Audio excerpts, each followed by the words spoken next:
Imagine a palace where the air itself was a cage. Where corridors echoed not with laughter but with footsteps of people who knew they were being watched.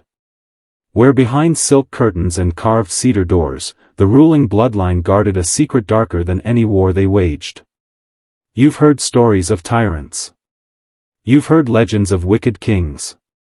But what unfolded in the Persian court of Cambyses II was not legend.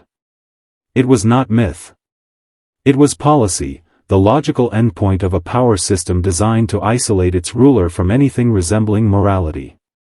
And at the center of it stood a boy who had been raised to believe he was more than human. A prince who learned from birth that the empire didn't just belong to him, it breathed for him, bent for him, bled for him. Every tutor, every advisor, every priest fed him the same poison: a king's will is sacred. A king's desires define the law. What happens to a young mind when it's never told no? What happens when an entire civilization teaches one child that everyone around him is an object, useful only for loyalty, obedience, or sacrifice? You're about to find out. When his father died under suspicious circumstances, the boy ascended the throne early. Too early. And with no one strong enough, or brave enough, to restrain him, the boundaries between affection and possession began to dissolve. Rumors spread that he looked at his own mother not as a parent, but as the last remaining symbol of legitimacy he could consume. Not physically, not romantically, politically. Because in the darkest corners of ancient power, marriage didn't always mean what it means now. Sometimes, it was a ritual, a legal box to check. A way to fuse bloodlines and prevent rivals from claiming the throne through her. To him, she wasn't family. She was the final piece of the crown. And as the empire watched, terrified and silent, he crossed a line no ruler had crossed before, a line that history almost erased. Power does not corrupt suddenly. It corrodes in layers, quietly, invisibly, until the person wearing the crown can no longer tell the difference between necessity and obsession. And in the halls of the Persian court, the new king's obsession grew like mold in the dark, feeding on fear, feeding on the absolute silence of those sworn to serve him. Because silence is the true currency of tyrants. It is how they measure loyalty. Whispers circulated through the palace that the king spent hours locked in the archives, studying ancient marriage rites used by the earliest rulers. Rituals designed to consolidate power through symbolic union, not affection. Union with priestesses, with noblewomen, even with blood relatives, if it meant sealing the throne from competing claims. To the ancient mind, it wasn't romance, it was strategy. A way to bind all legitimacy into a single vessel. He read these old laws not as history, but as permission. And the more he read, the more he realized something chilling: his mother was the only person left whose lineage could challenge or legitimize his crown. If she remarried, her new husband could claim royal authority. If she supported a rival prince, the empire could fracture overnight. In her bloodline lived the echo of kings. In her name lay the power to create one. And that terrified him. You must understand the psychology here. When a ruler lives in a world where every smile might be a mask and every ally a potential assassin, trust becomes a myth. The king began to see his own mother not as the woman who raised him, but as a political asset, a piece on the board he could not afford to lose. The court astrologers, always eager to stay alive, fed his paranoia. They whispered that enemies plotted through her, that omens warned of betrayal, that the throne would be stolen unless he took drastic action. Fear sharpened into obsession. Obsession hardened into doctrine. Doctrine became law. And once a tyrant convinces himself that his fears are divine prophecy, every boundary becomes negotiable. The king summoned his mother to a private council, a meeting no advisor dared attend. No one knows what was said in that chamber. But when she emerged, her face was pale, her voice hollow, and her eyes held the quiet resignation of someone who understood the price of refusing an absolute monarch. From that moment forward, the palace changed. Guards moved differently. Servants avoided certain corridors. Royal scribes suddenly began drafting new documents, marriage decrees written in the language of statecraft, not affection. A union was coming. A union meant to seal the throne in blood and fear. There is a specific moment, so quiet most men never notice it, when a ruler stops fearing his enemies and begins fearing his own reflection. When he realizes the only person capable of dethroning him is himself.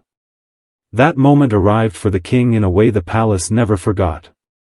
It happened during a late-night council, long after the torches had burned low. His advisors presented intelligence reports, rumors of rebellion, whispers that foreign envoys sought alliances through his mother's lineage, subtle signs that powerful nobles were positioning themselves for a succession crisis. To a stable man, these were challenges to negotiate. To a paranoid king raised in isolation, they were prophecies of doom. He dismissed his counsel with a single gesture, but he couldn't dismiss the fear. It followed him through the empty halls like a shadow with its own heartbeat. Every echo sounded like plotting. Every creak sounded like betrayal. And in that spiraling paranoia, he reached a single, catastrophic conclusion: if my mother can legitimize another man, then she is the final battlefield of this empire. Not an ally. Not a parent. A territory to be secured. That night, he ordered the high priests to resurrect a forgotten ritual from the earliest dynasties, a symbolic marriage rite that bound royal authority into a single household, eliminating any legal claim through the Queen Mother. It was not a union of affection. It was a lockdown of power. A declaration that no rival could use her lineage against him. Even the priests hesitated. They had read the old laws. They knew such rites were reserved for times of catastrophic upheaval, when thrones cracked, when dynasties teetered on the edge of collapse. To invoke it without war, without famine, without political chaos, was an omen in itself. But refusal was impossible. The decree spread through the palace like a cold wind. Servants carried messages with trembling hands. Guards stood a little straighter, unsure if they were witnessing history or heresy. And behind every closed door, nobles whispered that the king had gone too far, yet none dared speak loudly enough to be heard. As for his mother, she understood the danger more clearly than anyone. This was no mere ritual. This was a suffocation of autonomy, a symbolic erasure of her political power. A warning to anyone who might challenge the throne through her bloodline. In that moment, the palace realized something terrifying: the king was no longer protecting the kingdom. He was protecting himself, from everyone. The day of the ritual approached like a slow-moving storm, inevitable, heavy, impossible to outrun. And in those final hours before the decree reshaped the empire, the palace felt different.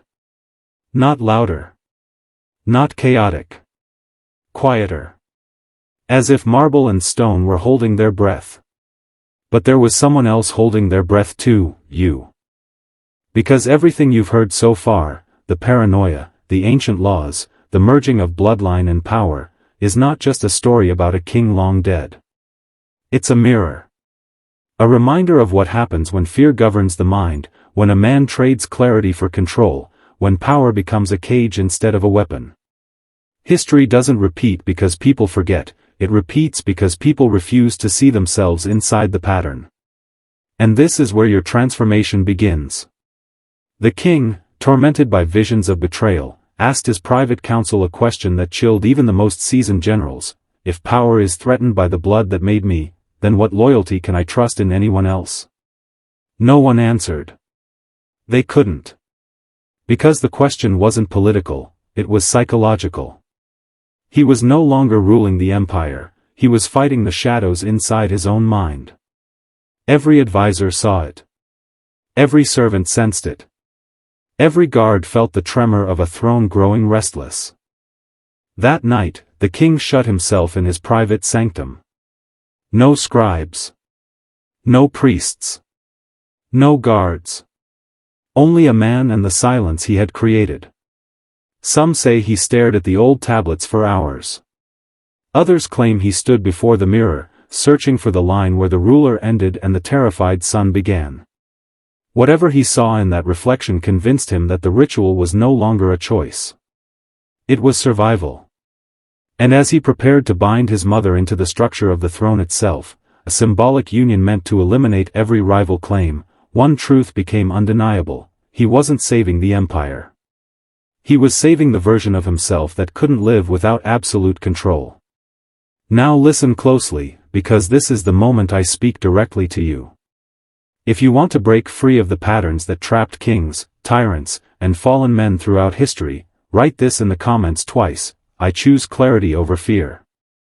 Do it to anchor your identity. Do it to step out of the shadows of forgotten rulers. The descent continues. By dawn, the palace had transformed into a labyrinth of ritual preparation. Incense smoke drifted through the corridors like wandering spirits, and the priests of the old order assembled in silence, their faces carved into unreadable masks. They knew what the ceremony symbolized. They knew what it erased. And yet none could oppose a ruler who believed that divine authority bent itself to his will. It was not love that drove the king toward the ritual. It was fear dressed in royal robes. Fear of rivals. Fear of lineage. Fear of being exposed as a ruler who rose faster than he learned to lead. And fear, when given absolute power, always demands sacrifice. The Queen Mother moved through the palace like a ghost wrapped in royal fabrics. Every step she took echoed a truth few dared to admit: this ceremony was not a union, but a containment. A political chain disguised as tradition. Once the ritual bound her role to the king's authority, no noble could use her name to challenge him. No foreign power could claim legitimacy through her. She would become a living seal on the throne, an emblem, not a participant. It was the ultimate isolation tactic. The high priests revealed the ancient tablets that described the ritual's purpose. The earliest rulers had invoked it only when dynasties faced destruction, when factions threatened to tear the kingdom apart. But here, the crisis was not rebellion. It was the king himself. His paranoia demanded structure. His insecurity needed law. And so a tradition meant for civilization-wide collapse was now being used to fortify a single man's psyche. The court watched, terrified and silent, as the king took his place before the sacred fire. His voice, once confident, now carried a tremor beneath the surface. Not weakness, but anticipation. He believed this ritual would fuse the empire into his hands forever. That once completed, no betrayal could reach him. No rival could rise. No prophecy could haunt him. But this is the truth history rarely admits: when a ruler resorts to ancient symbols to protect his throne, the throne is already cracking. Even the Queen Mother understood that the ceremony would not stop the empire's descent, it would accelerate it. Because power held through fear breeds more fear. And fear is never satisfied. It consumes. It demands. It returns night after night until the ruler becomes a prisoner of his own mind. And the king was already halfway there. The night of the ritual arrived with an unnatural stillness, as if the air itself refused to move. Torches flickered with a faint blue tint, a sign the priests interpreted as an omen, though none dared speak it aloud. In the center of the ceremonial chamber, beneath a ceiling painted with constellations older than the empire itself, the king waited. Not with pride. Not with triumph. But with the rigid, glassy focus of a man who believes he is cornered by fate. Every noble in the palace recognized the truth: the ceremony was not about unity. It was about containment, a sealing of influence, a locking down of political bloodlines. Yet the king saw only one thing: control. A single ritual that could silence every fear that had stalked him through the corridors at night. A symbolic act that told the world he would not share the throne with destiny, prophecy, or lineage. When the Queen Mother entered, the room barely breathed. She wore no crown, no royal ornament, only the white ceremonial garments reserved for transitions of power. But her eyes revealed the tragedy beneath the ritual. They held a quiet, regal resignation, the understanding of someone who had spent a lifetime inside the machinery of empire and knew, at last, that she had become part of its gears. The priests lit the sacred fire. Flames curled upward in a spiral, casting shadows across the walls like ancient spirits watching from another age. The king stepped forward. His voice trembled, not with emotion, but with the weight of what he believed this moment would accomplish. In his mind, this ritual would anchor the throne permanently beneath his feet. Yet every man watching knew the truth: a ruler clinging to symbols is already losing control of reality. He spoke the ancient vow, not a vow of affection, but of domination over the legal and political authority tied to her lineage. A vow to absorb her influence into the throne so completely that no rival, no faction, no family bloodline could weaponize it against him. And as the final words echoed through the chamber, a strange silence followed. Not reverence. Not awe. Something colder. The silence of people witnessing the moment a king traded legitimacy for obsession. For the first time, the nobles understood, the empire was not being strengthened. It was being hollowed out from the top down. Because when a ruler restructures tradition around his insecurities, the collapse is no longer a possibility. It's a countdown. When the ritual ended, the fire dimmed to embers. Not extinguished, just weakened, as if even the flame sensed the imbalance now woven into the empire's core. The king stood taller, shoulders squared, breathing as though he had just sealed fate itself beneath his feet. But fate is never sealed. It moves quietly, patiently, waiting for cracks in the armor of men who believe themselves untouchable. And the cracks came quickly. The nobles left the chamber in tight, silent groups, eyes lowered, mouths shut, minds racing. In a single night, the king had rewritten tradition, restructured legitimacy, and reshaped the monarchy around his own fear. But power earned through fear is fragile. It cannot be passed down. It cannot be trusted. It cannot be defended without constant suspicion. And suspicion is a poison that does not stay in the king's cup, it spills into every official, every commander, every citizen. Within weeks, the court began to fracture. Advisors whispered behind closed doors, speaking in the coded language of people who no longer believed their ruler capable of rational judgment. Generals questioned battle orders. Governors delayed carrying out decrees. The empire was still vast, still wealthy, still feared, but the spirit inside it had shifted. And the Queen Mother, she endured. Not as a partner in power, not as a guiding hand, but as a symbol locked in place. A seal. A boundary marker. A reminder of the price paid to satisfy one man's paranoia. She walked the palace with the quiet dignity of someone who had accepted her fate, but the eyes of the court no longer saw her as a matriarch. They saw her as a warning. The king believed the ritual had fortified his reign. In reality, it isolated him completely. His own shadow became a threat. His own commanders became suspects. His own decisions became traps he set for himself. And in that suffocating loop of control, he made the choices that would lead to the empire's most humiliating embarrassments, military blunders, internal revolts, and a vacuum of authority that historians still puzzle over. This is the truth men rarely admit: a kingdom doesn't collapse when enemies grow stronger. It collapses when its ruler becomes smaller than the throne he sits on. And that is what happened here.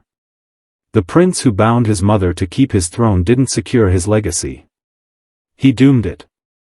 His story survives not as a tale of power, but as a warning, carved into the memory of history itself. The moment a ruler uses fear to hold his crown is the moment he begins losing it.